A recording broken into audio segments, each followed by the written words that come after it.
Welcome to Awake to Oneness Radio. I am Caroline Chang, your host.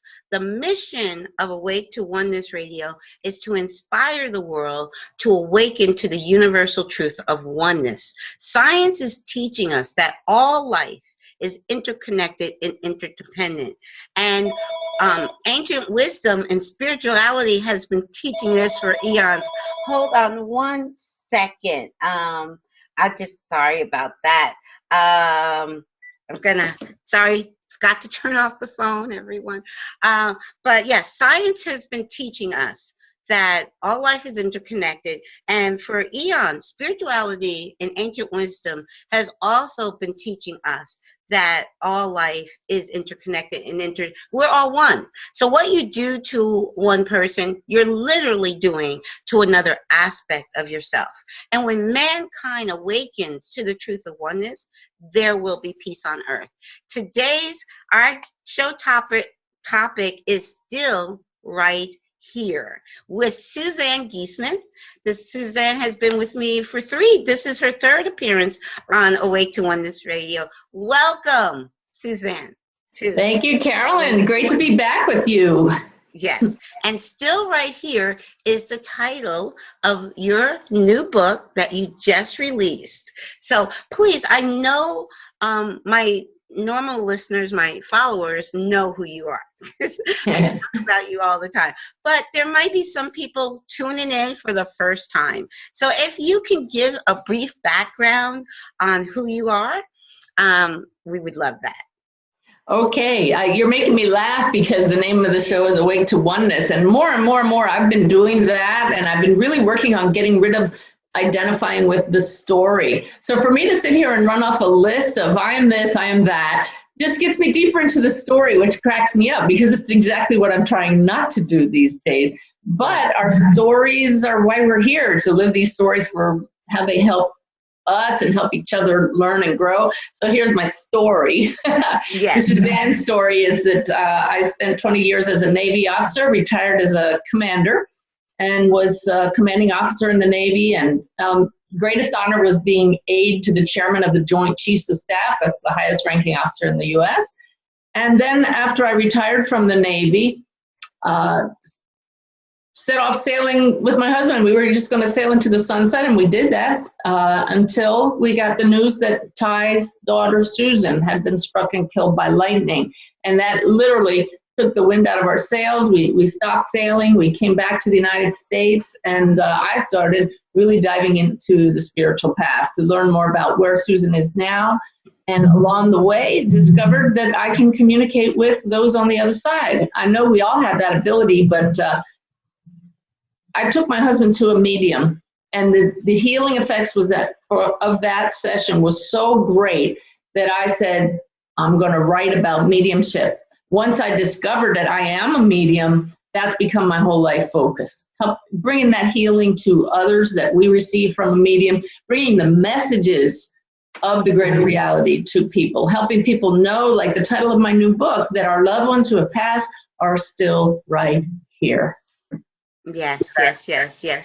And I actually, when I discovered you, I knew when I had you first on my show back in May of 2016 was the first time, I knew that you were the medium that I wanted to have my session with to connect with Kyle, my son, who's on the other side. And it's just, it's wonderful. But please, let's get more into your new book. Please tell us more about that. Well, the reason I wanted to write this one, it came about by a bunch of kids on the other side. My Susan and the kids of 3 couples that we met through our children. We met through an organization called Helping Parents Heal. They brought us together, and at a dinner party with 3 of the 4 couples, we just felt this connection with each other, because when you've been through the death of a child, it changes you, and you have instant understanding and bonding with other shining light parents, which is the term that we choose to use instead of bereaved parents. I love it. So we felt this instant bond, and having only met these other 2 couples just a couple times, we said, let's go sailing together. Let's go charter a sailboat. And it was a crazy idea, but we made it happen and invited the 4th couple. So we have Irene and Tony Bouvalides, Elizabeth and Cyril Boisson, who is the co-founder of Helping Parents Heal, and Lynn and Jeff Holohan, all shining light parents with Ty and me. We went off sailing in the British Virgin Islands for a week, and the book is about how our kids brought us together with flashbacks into their stories, the family's tragedies, but how we've all found joy and greater love in our lives now because we know that our kids are still right here. So this book is for anybody who has a loved one on the other side, not just for parents, to show you that you don't have to remain stuck in your grief forever, that there is life after loss when you realize that the loss is a loss in a physical sense and we can't get them back. Once you get that through your head, then you say, okay, so I don't want to feel this grief forever. Once you realize your loved ones are still actively part of your life, that changes everything. And that's the theme throughout the book as we discuss the signs and the synchronicities from our kids. I share actual verbatim readings from each of these couples has had. A group reading, 2 of them held on the boat when all of us were together. So much evidence that this is not just a nice thing to say, oh, they're still right here. It's fact. Right. Fact. Yes, like you and I were talking before we started, and we know that Kyle is right here, right now. Right now, yes. yes. And he has said before that he's my co-host, so he's always with me. Well, I said, as you were just warming up, I said, Kyle, this show is called Still Right Here. Give me something going on in your mom's life right now so she knows you're right here. And he showed me you putting on a shirt backwards. And then I said backwards, and it felt kind of inside out too. And I thought that is a great piece of evidence. So yes, and I did actually. It was a few on my birthday when I was getting ready to go, because my birthday was just a few days ago, and I went away for the weekend, and I was rushing to get ready, and I put on a shirt that was backwards and inside out, so it was both. And I think it's great that Kyle chose a piece of evidence from your birthday, because one of the big messages that our loved ones, they're around when we think about them. And they drop in on special occasions, especially like birthdays. Yes. Oh, wonderful. So, yes, I have the honor of going to have Irene and Elizabeth on the show coming up in March. So, because Helping Parents Heal is going to have their first conference this year in April, and you're going to be one of the guest speakers. And I actually went to my first Helping Parents Heal meeting a few months ago, about December in New York. I love the group because they encourage an open discussion of the afterlife, of the signs that our kids send us. They welcome mediums and other people who have had experiences with the greater reality to share with other shining light parents, so that we don't remain stuck. Yes, that's so true. So kind of, can you give parents that, maybe are really new to this, or just, or not just parents though, because when it's Still Right Here, it means all of our loved ones, whether it be our parents that, both my parents are on the other side. So our parents, our loved ones, our spouses, or, whoever, our dear friends that are on the other side. So can you give just encouragement to those that are new to this? Yes, and I think that's why my background as the Navy commander, I do find it worthwhile mentioning to people, because if I had been hearing stories about the afterlife in the past, I'm with my very left brain focus, analytical, logical left brain side, I would have said, well, we can say there's a greater reality, but that sounds like woo-woo stuff to me. Right, and so for me, what has really changed my entire worldview is the evidence that those on the other side bring us. So if you really want to believe that your loved ones are here, ask them for a sign, and you can even ask for a specific sign. I know that many times your loved ones will put the sign that you need to ask for in your mind. You think it's your own thought, but they put it there because they know They can see just enough into like the next 24 hours to know what you're going to encounter. And it's like a setup. So you see it and it's like, wow, maybe they are here. And then the left brain says, no, I just made that up. It's a coincidence. But once you start down this path, it becomes kind of fun. The asking for signs, seeing the signs, noticing how they are very often just knocking on our heads and our doors to notice that they're around. Yes, this is true. And I know for me, I stay more open, and I know that when Kyle is driving, when I see a GMC, I know that's Kyle. That's his symbol for me. When I see a car with GMC on it, because his car. Could I just add to that my understanding of what happens there is Kyle grabs your awareness, and it's like, Mom, look there. It's not that Kyle's in the car or Kyle put the car there. It's that Kyle's with you, sees the car, and it's kind of like, Mom, look at that. Oh, okay. And I see all the time. So I know he's with me so much of the time.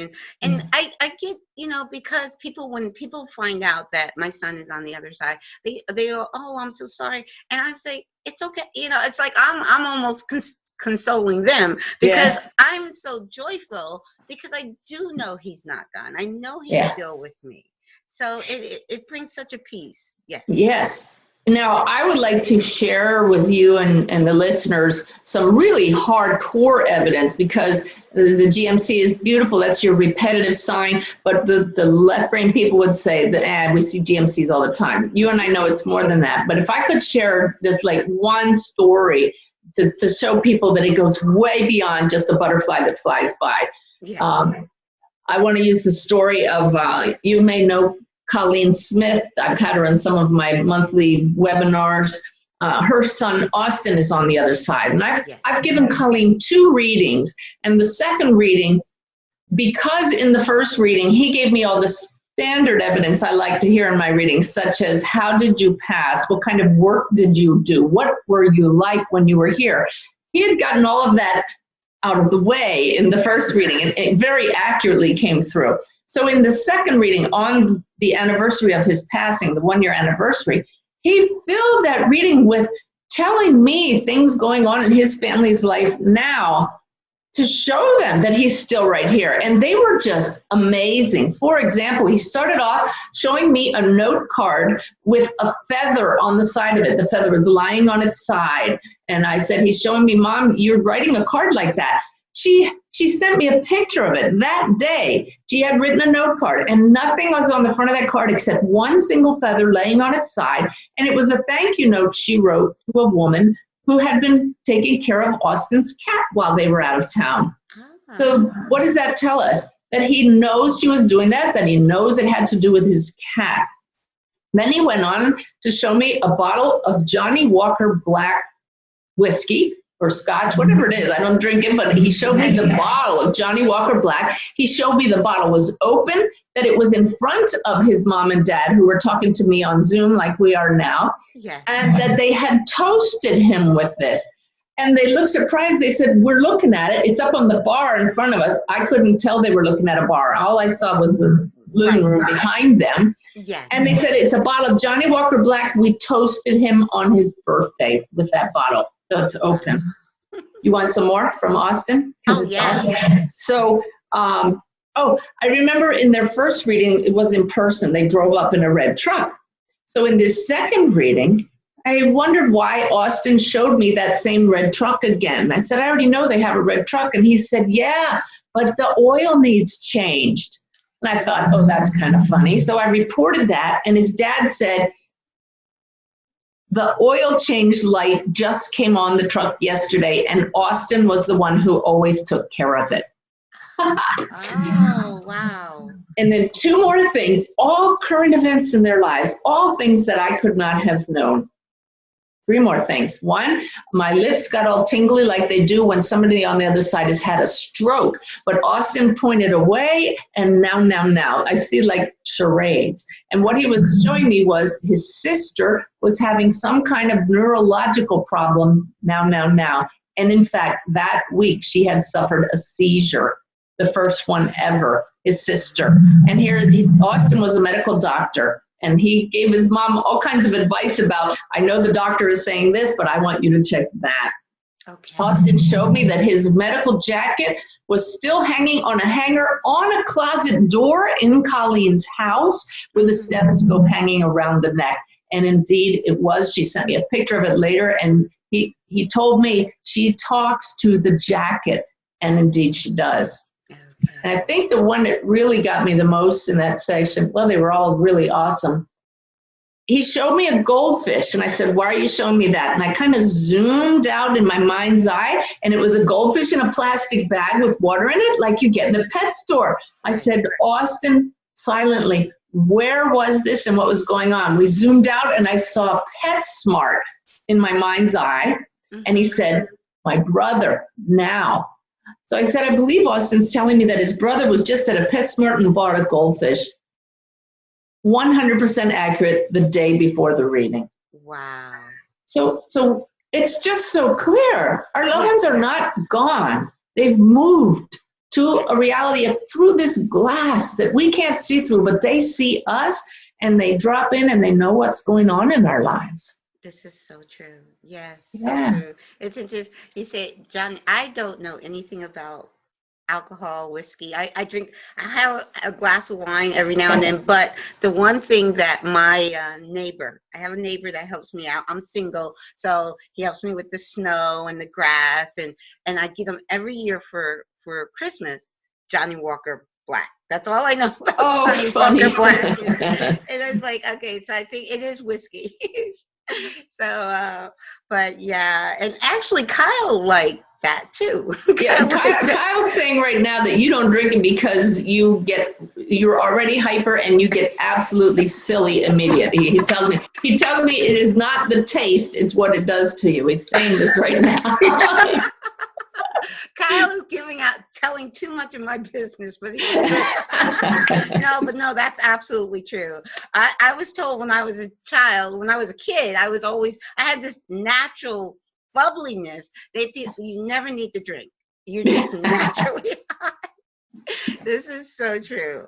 Oh, but I think, you know what? I think what you do and what Helping Parents Heal is doing is giving. It's so important that you don't want a parent or someone to spend the rest of their days grieving, the loss when the person is right there and they feel that grief, so I think it's so important. Yes. Yeah. And so that leads me to wanting to explain that term shining light parent, because in the first year or so after the loss of anyone, we don't feel like the shining light. What happens is the light within us that can never go out, that's the light of oneness, the light that runs through all of us. But that light gets dim from our grief. And when we can't find that light within ourselves, when we've lost all hope, that's when our hope goes to the hope that our loved ones still exist. And they become the shining light for us. They're that light that we grasp after, that we search for answers so we can find them. And then as we come to know that they haven't left us, that they're still right here, yes, our light comes back. And then when we get the signs and we know that they're here, then our light matches theirs again, and we become the shining light for those who are new on this journey. I think it's the most beautiful term. It's so much better than 10, 20 years after a physical loss, saying, oh, I'm a bereaved parent, or I'm a bereaved sibling, or a bereaved spouse. That's like a sentence, you know? Yes. Yeah. Yes, I agree. I've said to Elizabeth, I never called myself bereaved. I think I said this to Elizabeth and Sherry. I've never used that term, and I had to look it up. I was like, okay, because I knew what it meant, but I wanted to see what Webster said. And I'm like, and when I read the Webster definition of it, it's like, never been bereaved, So I couldn't use that terminology for myself. And Kyle just said right now, he said that you've known from day one he was beside you. Yes. You're very rare. You and Elizabeth Boisson, it's unusual for somebody to have that immediate knowing Yes. Yeah. Yes. I knew it was his soul choice. What helped me too, I was reading Your Soul's Plan and Your Soul's Gift while he was the last month of his life. Those were the books I was reading. So I knew when he transitioned, I knew that it was his soul's plan to leave. It was, and he and I had that soul agreement. And knowing that he wasn't gone, knowing that, yeah. So, he just showed me an image, Carolyn, that don't say the title, but he showed me you actually threw out some books, kind of saying, this isn't right. This isn't true. I'm not buying into that. Right. Yes. There's things. Yeah.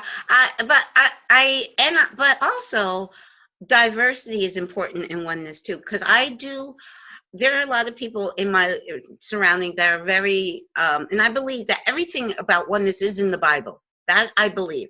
And love is all in the Bible, and it's all about, Jesus said, love your neighbor as yourself. And everybody is yourself. So that's all in the Bible. But I have some people that are very dogmatic around me. And I've had this long conversation, a very lovely, long conversation with someone who has different ideology about oneness. And I believe that it's good to allow everyone to express what is true in their heart. Yes, so right. That's right. That I feel is important. So even if I don't buy into it, I give people the space to live their truth. Yeah. Yes. You just said it's good to do this or that, and that word "good" triggered in my mind a phrase I was given by my guides this morning, and I have these guides named Sanaya. I know you've witnessed me channeling them from time to time. And this morning they gave us a phrase of the day, which is so relevant to what you just said. It's to see the good and not the should in each other. I love that. Because we tend to look at people, and the brain, the ego wants to keep us separate. So we zero in on, look at that, they have these beliefs that are different from mine. Well, that's part of being human.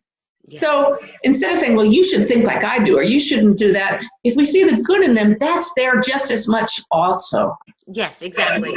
If we look at everyone as a divine spark of God, everyone, whether, no matter what their beliefs are, they are still divine spark of God, whether they're aware of it or not. They are still a divine spark of God. So that's what my show that I did last week was just me. I had no guests, and it was titled Unity in Diversity. Because that's the whole core of oneness, letting people be, loving them for who they are and letting them be. So I'm so glad you mentioned Sanaya, because I was going to, And I'm so glad you just mentioned unity. If I could put in a little word, I'm thrilled that Unity Radio has come to me and invited me to have a weekly radio show called Messages of Hope. And awesome. Yeah, and that starts February 1st. And so I get to discuss these same types of topics once a week. Awesome. Yeah, because we are so on the same page, Carolyn. Yes. I'm so glad. I definitely will be tuning in. Oh. So happy. But Sanaya, yes, please tell the listeners that are not familiar who's Sanaya and how you guys start to share. I will, and I have brand new evidence from them that I haven't shared with anybody, but I got permission to share. Sanaya is my team of guides that speak to me every morning in meditation. I ask them to share with me a message that somebody out there needs to hear, and I'm thrilled that thousands of people hear their messages every day because they go out by email and on Facebook and on my website under sanayasays.com. That's SANAYA. But I finally gotten over my own hesitations about coming out as channeling higher beings of light. And I have put a few of the videos of the channeling session online, and they're so well received because, as you know, their message is all about oneness and love. Right. And if you don't want to hear it, then don't listen. But those who do can't help but feel the love that comes through their messages. And for me, it's the most beautiful energy to feel that presence around me. But what I wanted to share happened yesterday. I was doing a reading for a woman. I do one-on-one readings, a couple of them every day. And the woman, I connected her with some loved ones, and there was quite a bit of dysfunction in the family that came out in the reading, and it was very accurate. It was a very emotional reading. And then the guides stepped in, Sanaya and her guides, and I went into channeling mode, speaking their advice for this woman. And it's kind of unusual for that to happen in a reading. But they were going on and on about how she now, with this understanding of how the dysfunction came about, would be well advised to view her whole lifetime and those interactions with each other as roles that they were playing. This is a familiar theme of Sanaya's. But in the middle of it, they said, and you have been playing a role, as in Othello. And then they went on, and I thought, that's so strange. Now, I'm no Shakespeare scholar at all. I couldn't tell you the story of Othello versus Macbeth versus, I can't even name other Shakespeare stories. I'm that illiterate when it comes to Shakespeare. I just know it's a title of Shakespeare. So when it came up, I thought, oh, wow. This is going to be a way to show that this is not just my subconscious giving this woman a nice message. This is from the guides. So when the reading was over, I Googled Othello, and the situation in Othello with this character named Iago was exactly the situation with her loved one that came out.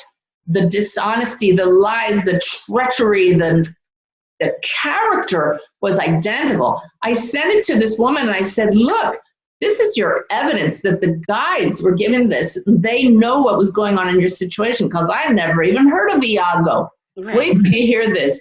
She wrote back and she said, that description of Iago describes my loved one's relationship with me to a T. And oh, by the way, my son has a PhD in English literature, and his cat is named Iago. Oh, wow. Oh. Wow.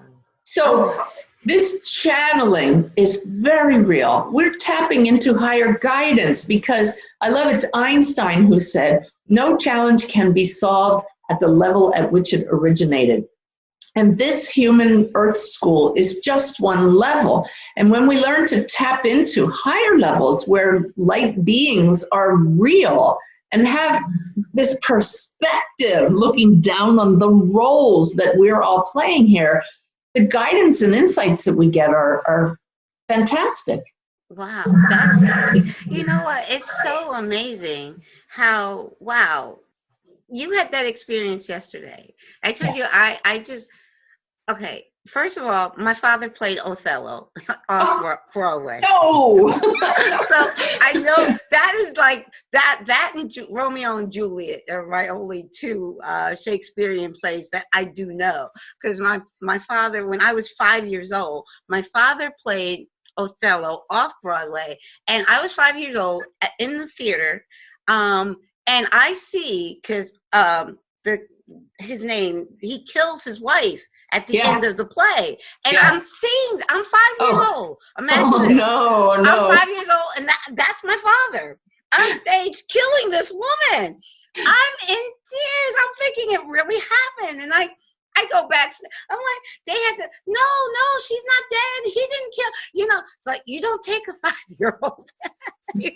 But that's what happened. But also, the whole thing, like, okay, I spent the weekend with my brother, and as far as I'm reading The New Earth, and one of the things Ram Dass says, if you think you are enlightened, go spend a week with your parents. Now both my parents are on the other side, so I can't do that. But the closest thing to doing that is spending the weekend with my brother on my birthday.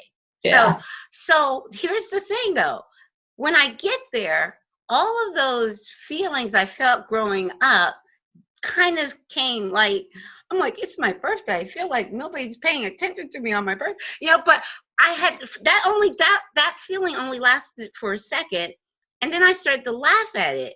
I'm like, you know what? So I did not approach that same situation the way I would have in the past, when I don't like it, attention. It's my birthday. Yeah, I didn't do any of that. I just laughed it off, And Yeah. then their attitude towards me changed. So when I approached the situation differently, it all turned around. Oh, But yes. it's true. It's like, it's the roles that we play. Yes. And what we normally do, we perpetuate those roles by responding to them the same way. But as soon as we respond differently, the situation changes. Yes. So that is so interesting that you bring that up, because I had an epiphany this weekend.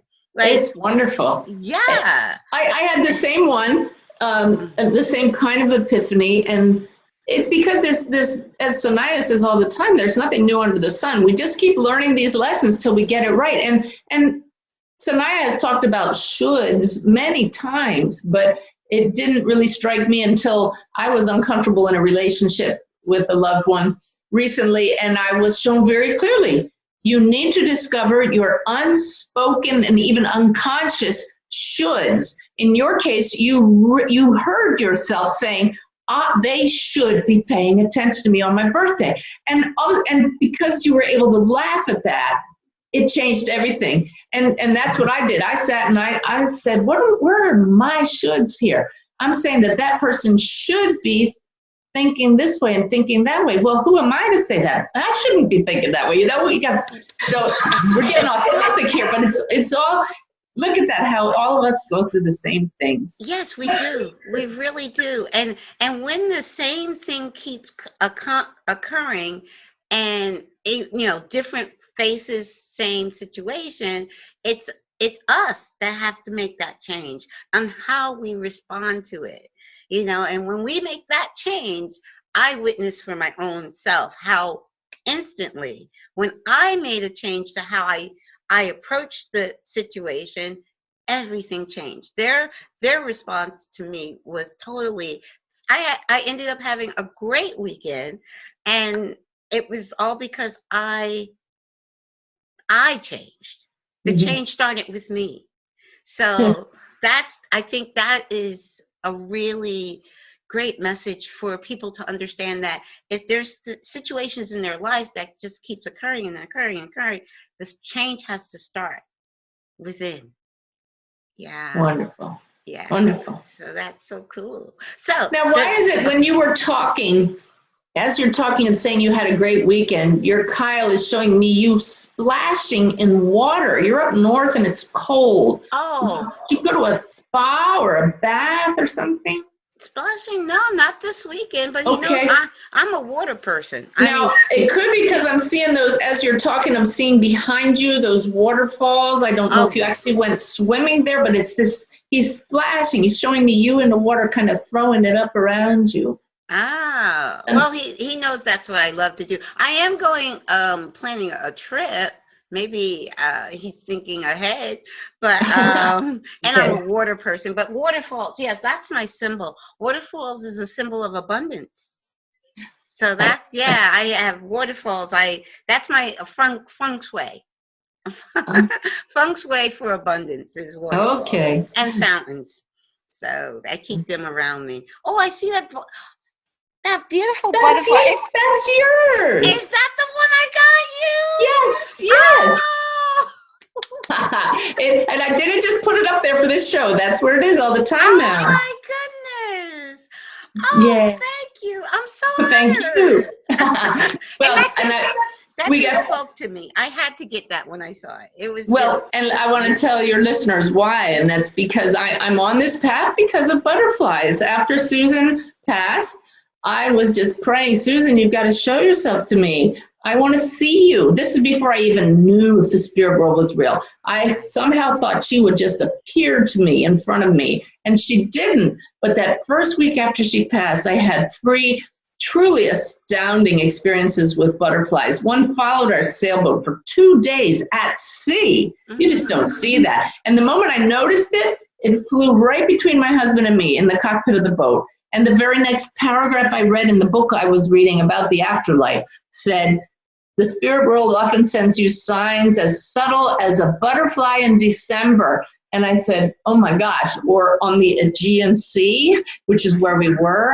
Right. Then we go to port and we tie up our boat on this seawall. There are 6 boats down the wall, and ours is the only one with a swarm of butterflies around it. I was so new on this journey, I didn't know this was a sign from Susan. But the butterfly is the greatest symbol of all of transformation. Yes. But what really got me was walking on a hiking trail the next day and saying, Susan, I just wanted to know you're around. And those who know my story know that I am sure now that Susan was watching me, walking with me, saying, haven't you seen these butterflies? Because just I got to the top of the trail where it's time to turn around, and this motion caught my eye, and I turned, and here comes this yellow butterfly from the middle of the woods. It flies straight at me, flies around me in a complete circle, bounces into my heart, goes straight down the trail to Ty, her and Susan's dad, flies around him in the circle, bounces into his heart, and flies away.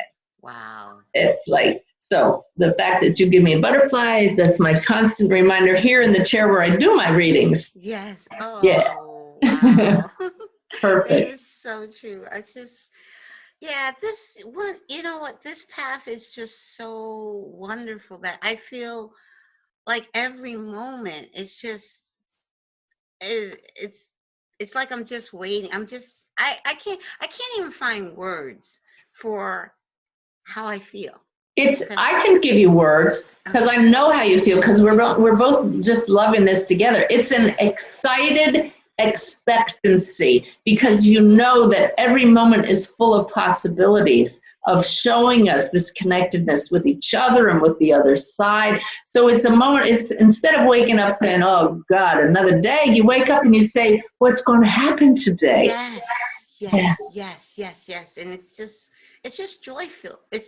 I'm so full of joy. Yeah. And it's something I want to share. I know that my words don't teach. I always say I'm not a teacher. I'm not a guru. All I can do is share my experience and share my joy and just encourage others to go within, because that's where it comes from. It truly does come from within. And we hear the term all the time that happiness truly comes from within. And I used to say that before I felt it. But when you feel that joy from within, words can't express it. Well, So, can I share with you a little paragraph from still right here that goes, you just triggered it in my mind. I've even bookmarked it because it explains the whole thing that you're talking about. You have a son who passed, and I have a stepdaughter who passed, and we, if you're going to use shoulds, a lot of people say we should be, really upset about that. But this is a quote from Irene, who's in the book, who you're going to be interviewing, whose daughter Carly passed from cancer at age 24. And she says, to have come from such a place of darkness to where I am now is miraculous, Irene told me. For many, many months, I thought of nothing but leaving and being with my daughter. I just wanted to die. And look at me now. My heart is so open today, I'm not quite sure what I'm supposed to do with all this love. I feel as if I've been blown open. Yes. And that's it. That is so true. That is so true. I don't know if the listeners are aware of my story, where I tried to take my life before Kyle transitioned, when I was told 2.5 years ago, two and a half before he transitioned. Doctors did not think he was going to live. And when they told me that, I was a spiritual person at the time. I understood oneness at the time. I knew there was a spiritual reality. I believed that we create our reality. But when doctors told me Kyle wasn't going to live, I'm like, okay, I'm out of here. I know that I'm creating my own reality. I know there's no such thing as death, but I'm checking out, because this is something I didn't think I could do. I could not envision burying my son. I just couldn't. Yeah. And I wrote a suicide. I was in the hospital. I was in a little quiet waiting room. And I wrote a suicide note. I said, I'm not going to bury my son. My son is going to bury me. And I took a bottle of over-the-counter sleeping pills, because that was like the strongest thing. I didn't have a prescription or anything. So I took a bottle of and just laid down. There was a sofa, and I just thought I was unconscious for about 2 days. Whoa. Yeah, and I never really asked the hospital what happened to me physically.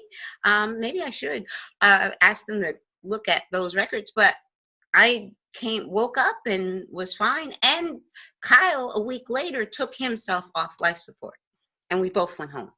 It was a true miracle. Wow. And I call it my miracle on 34th Street because it happened at Christmas time. Huh.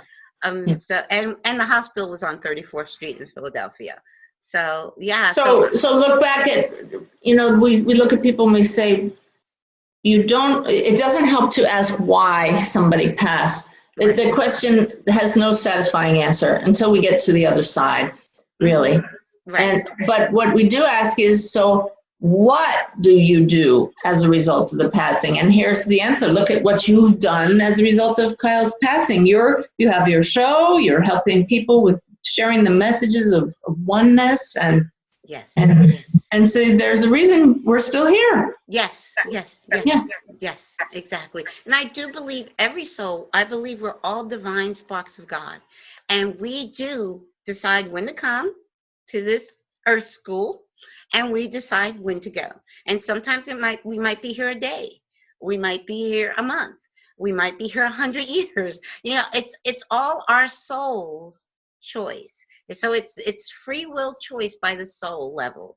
And so our human conscious mind, we want to, ask those questions. But nobody comes or goes before their time. Yeah. It's all in perfect divine timing. And when you know that in your heart, you just feel, okay, I'm going to enjoy this. And I'm going to enjoy it here, and I'm going to enjoy it over there. I've been told, Kyle has said to me that he when I get over on the other side, he wants to give me a tour. And so I'm the thought, though, that was just put in my head, Carolyn, is that people who don't have that awareness right away, we need to make sure that there are no rules, and we really need to grieve. We need to go through the grief process. So saying that you knew Kyle was with you from day one and we're expressing all this joy, people who are grieving absolutely can't relate to this and get angry sometimes. And that is totally understandable and totally okay. All we're doing is modeling what's possible, because when you're hurting so badly, it's human nature to not want to hurt. Yes. But we need to hurt. Yes. Another thing that came out in the book, I interviewed a mom, Leanne Hull. Her son, Andy, took his own life. And she had the belief at the beginning that the amount of her grief was equal to the amount of her love, and that she had to show people how much she was grieving so they would know how much she loved Andy. And so some people actually think if I don't grieve, and if I stop grieving, my child's going to think I didn't love them, or my partner, or whatever. And that's just mixed up human thinking. We grieve as we will, but we don't have to remain stuck there. This is true. And I get emails from bereaved parents, and there's one in particular, a gentleman whose son just recently, about a year ago, took his own life, and he's not there. He's still really in the grieving process, but he wrote in an email to me, please don't ever stop doing your show. Mm-hmm. So even though he's still working through his grief, this show, I guess to see me, knowing that I've been through the same situation where I've lost a child, and my child is in spirit, just to see someone who has a child in spirit, even though he hasn't gotten there yet, to see someone else that is in that position there at a place of understanding and knowing, he's working on his way of getting there too. And he said, please don't ever stop doing your show. And I said, I never will. So yeah. But I do. No, they're exactly like we said, unity in diversity. So not everybody has to be a me or a you, or even believe in this stuff at all. It's just, what is, for me, I just say, go within, find your truth, and live your truth. That's kind of the message of the show. You know, live your truth, and diversity, being different and having different beliefs, is part of the oneness, because we're all aspects of God. Yes, yes, yes. Nice. So does Sanaya have a message for us? Let's see, now you get what we call dead time on the air, but let me see. Let's see. Yeah.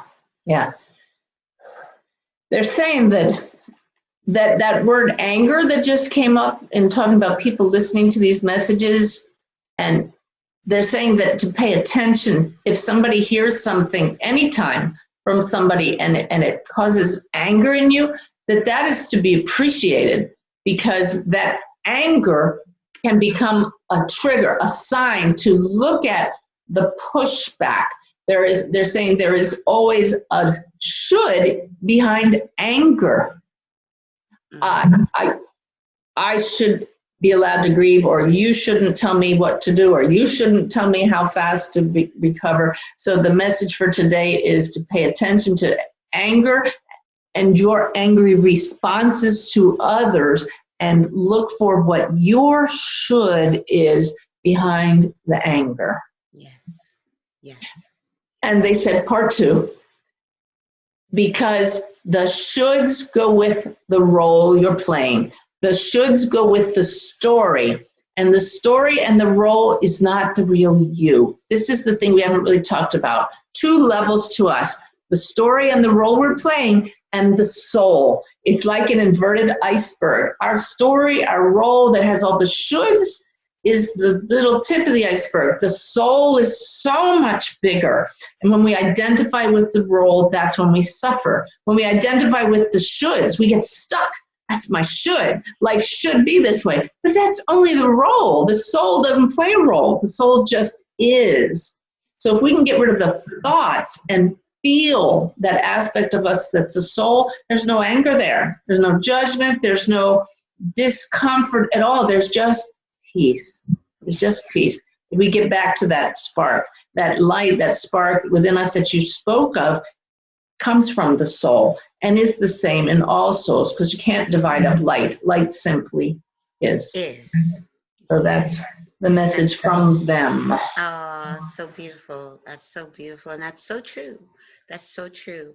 It's so as I have grown spiritually, I in every now moment, I try not to identify with the small me, knowing that that's small me. So I say that, so not saying the small me is not, the human me is not separate from the soul me. It's all one. But the higher me, the higher self, knows all.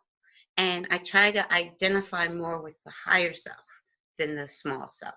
When there is no separation, I always have to say, there's no big me, little me, we're all one. But yes, I do try to identify in every now moment, you know, and it's a now moment thing for me. It's like, okay, this now moment I could be okay, the next now moment I could be, you know, so it's a now moment thing.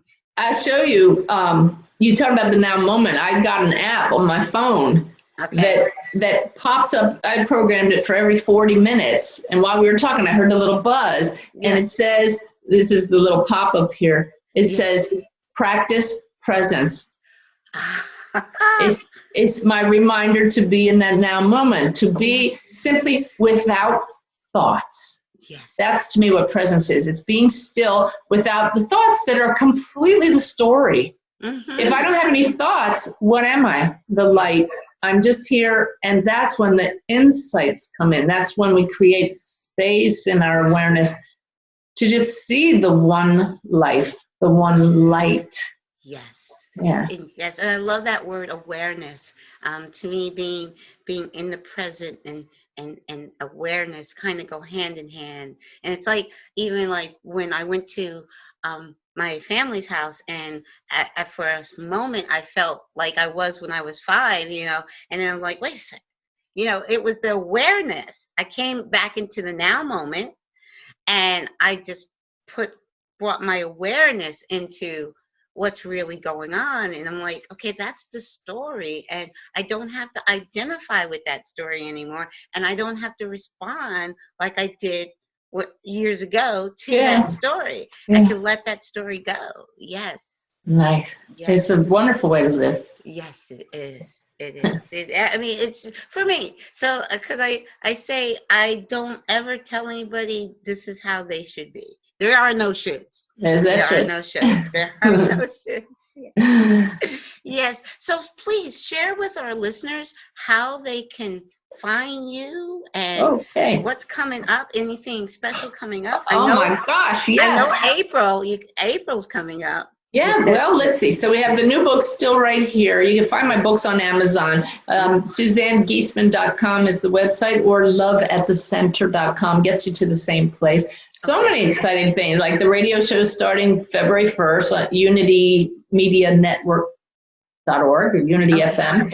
And then this is just kind of exciting that tomorrow my first book, Messages of Hope, comes out in Spanish in the Spanish-speaking world. That's kind of cool. Awesome.